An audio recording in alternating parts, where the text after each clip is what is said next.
అక్క 2024 వచ్చేస్తోంది అక్క. గుర్తుందా? 2023 ప్రిడిక్షన్స్ అందరం కలిపి చెప్పాం. అవును. చెప్పాం కదా, చెప్పారు విన్నాం. గుర్తుందా? అవును. అప్పుడే 1 ఇయర్ అయిపోయింది అక్క. 1 ఇయర్ అమ్మ అయిపోయింది. బాబోయ్! ఎంత ఫాస్ట్‌గా అయిపోయిందో. 23 మాత్రం చాలా సూపర్ ఫాస్ట్‌గా అయిపోయింది అసలు. శతాబ్ది ఎక్స్‌ప్రెస్ లాగా. రైట్. 2024 వచ్చేస్తోంది. ఒక న్యూమరాలజిస్ట్ గా చెప్పండి అక్క, 2024 ఎలాంటి రిజల్ట్స్ ని ఇవ్వబోతోంది మనందరికీ కూడా? అలాగే ఏ గ్రహం చేత పాలింపబడేటటువంటి ఇయర్ గా పరిగణిస్తారు? ఎట్లా ఉండాలి? ద్వాదశ రాశులు అంటే మీరు సన్ సైన్స్ చెప్తారు యాజ్ అ న్యూమరాలజిస్ట్ కాబట్టి, సన్ సైన్స్ చెప్తారు కాబట్టి కొంతమందికి రాసులు తెలియవు.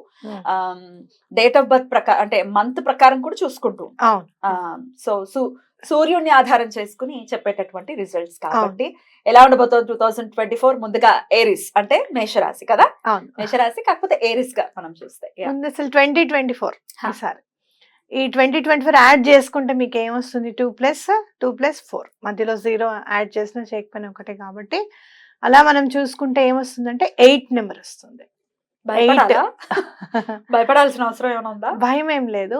మీరు చక్కగా హోంవర్క్ చేసేసుకొని ఒక స్టూడెంట్ గా ఆలోచించుకుంటే హోంవర్క్ చేసేసి చదవాల్సినవన్నీ చదివేసుకొని స్లిప్ టెస్ట్ పెట్టని, క్వార్టర్లీ పెట్టని, ఇంకేమన్నా పెట్టని, ఇప్పుడు assessments exams quarterly half yearly కాదు, ఇప్పుడు అసెస్మెంట్స్ ఏమైనా పెట్టనివ్వండి, మీరు రెడీగా ఉన్నాను, సంసిద్ధంగా ఉన్నాను ఎప్పుడైనా ఎగ్జామ్ రాయడానికి అని అనుకుంటే మీకు అసలు భయమే ఉండదు అనమాట. అయితే ఇక్కడ సాటర్న్ ని మనము బాగా ఆయన మన మీద చాలా మంచి దృష్టి ఉండాలి ఆయనకి అనుకుంటే గనక ఎక్కడ కూడా ధర్మ మార్గాన్ని వదలకూడదు. ఎటువంటి పరిస్థితుల్లోనూ ధర్మాన్ని అంటిపెట్టుకొని ఉండాలి. ఏ పని చేసినా కూడా నేను ఇది కరెక్ట్ గా చేస్తున్నానా లేదా, ఇది ధర్మబద్ధం అయిందా కాదా. కరెక్టా అనంటే ఒక్కొక్క పనులు మనకి కరెక్ట్ అనిపించవచ్చు, అది ధర్మబద్ధంగా అది కరెక్ట్ కాకపోవచ్చు. కాబట్టి ధర్మబద్ధంగా నేను చేస్తున్నానా లేదా ఇది అనేది ఒకసారి మిమ్మల్ని మీరు అనలైజ్ చేసుకోవడం అనేది చాలా ఇంపార్టెంట్. అలాగే భగవంతుణ్ణి వదలకుండా ఉండడం. అలాగే మనం ఎప్పుడు కూడా దత్తాత్రేయ స్వామి గురించి చెప్పుకుంటుంటాం. ఆయన గురించి ఇంకొంచెం విశ్లేషణాత్మకంగా మీకు తెలుసుకోవాలనే కోరికని మీరు ఎక్కువగా చేసుకోవడం. అంటే స్వామి గురించి ఏదో తెలిసిందిలే అన్నట్టుగా కాకుండా ఈసారి పారాయణ చేద్దాం, లేకపోతే ఈసారి స్తోత్రం చదువుదాం, ఈ సంవత్సరం మొత్తం దత్తాత్రేయ స్వామిని ఇలా కొలుద్దాం అని చెప్పి అనుకోవడం అన్నమాట.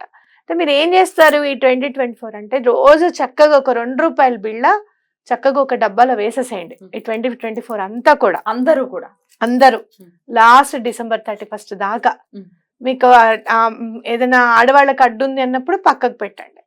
మీరు చూడండి ఒక డిసిప్లిన్ అనేది ఎట్లా మనకి అలవడుతుందో. అలాగే భగవంతుడు నేర్పిస్తాడు మనకి, నువ్వు ఇలా ఉండు, నువ్వు ఇలా చెయ్యి అని చెప్పి స్ఫురణకి కలగజేస్తాడు అనమాట. సాటర్న్ ఆ పర్టికులర్ ఇయర్ ని రూల్ చేయడం అనేది చాలా అదృష్టం మనకి. అవునా?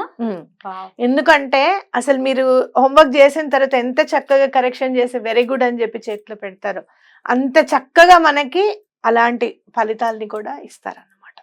కాబట్టి ఎటువంటి పరిస్థితుల్లోనూ ఇదేదో చాలా భయంగా ఉంది అని అనుకోవద్దు. 8 అనేది ఇన్ఫినిటీ. సో మీరు ఎంత చక్కగా ఉంటే ఆయన అంత ఇన్ఫినైట్ గా మీకు డబ్బు కానివ్వు, లేకపోతే హోదా కానివ్వు, లేకపోతే మర్యాద కానివ్వు అలానే రిటర్న్ వస్తుంది అనమాట. What you give you will get return back with a huge applause. చాలా చప్పట్లు కొట్టి మరి మీ చేతిలో పెడతాడు సాటర్న్. కాబట్టి ఆయన గురించి మీరు ఏం భయపడాల్సిన అవసరం లేదు. అద్భుతం. సాటర్న్ గురించి, శని భగవానుడి గురించి ఎంత అందంగా చెప్పారు. చాలా సంతోషిస్తారు ఆయన కూడా. ఎందుకంటే అంత మనల్ని జీవితాన్ని మనం ఉద్ధరింపబడింది అంటే అది ఆయన వల్లనే జరుగుతుంది కనుక ఆయన కృప వల్ల క్రమశిక్షణ అవ్వచ్చు, ఒక మంచి వ్యక్తిత్వం మనకి ఉంది అని అంటే కష్టాలు ఉంటే నుంచి అక్కడి నుంచి క్రైసిస్, ఖచ్చితంగా క్రైసిస్ లో ఉన్నప్పుడు మనం ఎట్లాంటి మన క్యారెక్టర్ ఏంటి అనేది బయటపడుతుంది. దాన్ని డెవలప్ చేసి దాన్ని చక్కగా మలిచేటటువంటి స్వామి శని భగవానుడు రాంగ్ గా పోర్ట్రే అవ్వటం నిజంగా బాధాకరం. ఎనీవేస్ ఆయన గురించి చాలా బ్యూటిఫుల్ గా చెప్పారు. చాలా సంతోషం. ఆయన పాలించేటటువంటి ఇయర్ గా కన్సిడర్ చేస్తారు కాబట్టి సూపర్. సో మరి మాట్లాడుకుందామా? మరి జెమిని వారికి ఎలా ఉండబోతుంది అక్క ఈ 2024? ఏ మంత్ కింద కన్సిడర్ చేస్తారు జెమినిని చెప్పండి అక్క. మే 21 నుంచి జూన్ 20 వరకు పుట్టిన వాళ్ళందరూ కూడా జెమిని కిందకే వస్తారు. అంటే మిథున రాశి అని చెప్పుకోవచ్చు. వీళ్ళకి ఏంటంటే వాళ్ళ పనులు అయిపోయేటప్పుడు దాకా చాలా మంచిగా ఉండి తర్వాత ఆ రిలేషన్షిప్ బ్రేక్ అవ్వడం అనేది జరుగుతూ ఉంటుంది. అంటే బాగా క్లోజ్ గా ఉంటారు, వర్క్ కంప్లీట్ అవుతుంది, బిజినెస్ బాగా అవుతుంది, తర్వాత వాళ్ళతో గొడవ వస్తుంది. అయ్యో అలా అవ్వకుండా ఉండాలి అని అనుకుంటే గనక మీరు జనవరి 1 రోజు ఎవరితో అయితే మీరు చక్కగా సత్సంబంధాలు అనేవి ఉన్నాయో, అంటే బయట ఫ్రెండ్స్తో కానివ్వు, లేకపోతే ఇంట్లో వాళ్ళతో కానివ్వు, ఎవరితో అయినా కానివ్వు, చక్కగా ఒక గుడికి వెళ్ళి ఇలా ఇలా ఎప్పుడు కూడా ఇంకా గొడవ అవ్వకుండా చూడు స్వామి నాకు ఎవ్వరితో అని చెప్పి మీ ఇష్ట దైవానికి దండం పెట్టుకోవడం అనేది చాలా ఇంపార్టెంట్ అన్నమాట. అలా చేస్తే చాలా మంచిది. అయితే ఇలా ఎందుకు అవుతుంది అంటే గాలివాటం, అంటే air is the element of this sign. Okay ఒక్కొక్కప్పుడు గాలి మనకి చక్కగా హాయిగా ఉండొచ్చు, ఒక్కొక్కసారి బాబోయ్ ఏంటి ఇంత గాలి, ఇంత పిచ్చి గాలి ఏమిట్రా బాబు అని కూడా అనిపించచ్చు.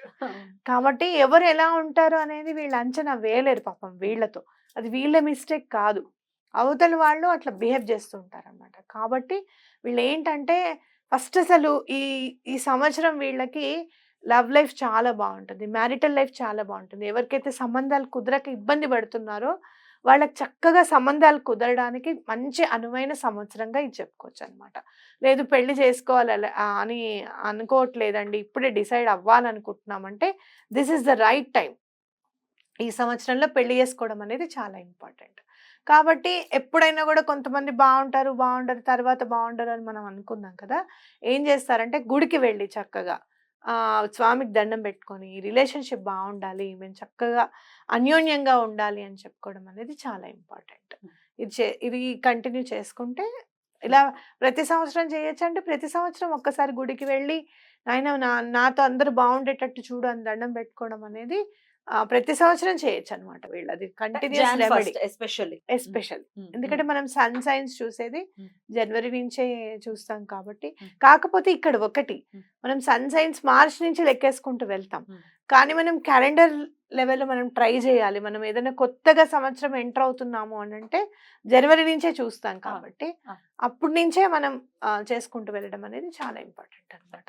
ఇంకేమైనా ప్రత్యేకంగా వీళ్ళు పరిహారాలు చేయాల్సి ఉంటుందా?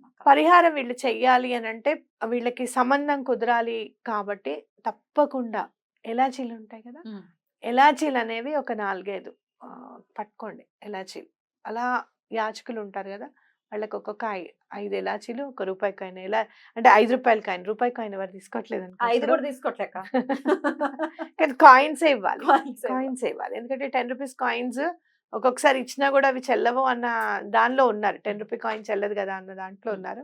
కాబట్టి ₹5 5 మంచి నెంబర్ కాబట్టి మీరు ఎలాచీలో ఒక ₹5 కాయిన్ తప్పకుండా మీరు ఇవ్వండి.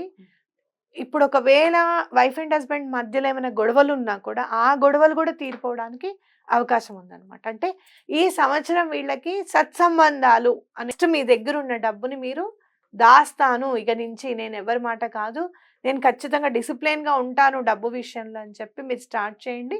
ఆ డిసిప్లిన్ మీ దగ్గర రాగానే తప్పకుండా డబ్బు కూడా నిలబడడం అనేది, ఆర్థిక ఇబ్బందులు అనేవి తొలగడం అనేది చూస్తూనే ఉంటారు అనమాట. అలాగే చూడాలి 2024 జెమినీ వాళ్ళకి చాలా చాలా బాగుండాలి. ఏమని పిలుస్తారు వీళ్ళని? జెమినైన్స్ అంటారు. జెమినైన్స్ కి చాలా బాగుండాలి అని చెప్పి మనస్ఫూర్తిగా కోరుకుంటూ థ్యాంక్ యూ సో మచ్ అక్క. ఇక నెక్స్ట్ ఎపిసోడ్ లో క్యాన్సర్ గురించి మాట్లాడుకుందాం. తప్పకుండా, అంటే క్యాన్సర్ గురించి థ్యాంక్ యూ అక్క. నమస్తే. నమస్తే.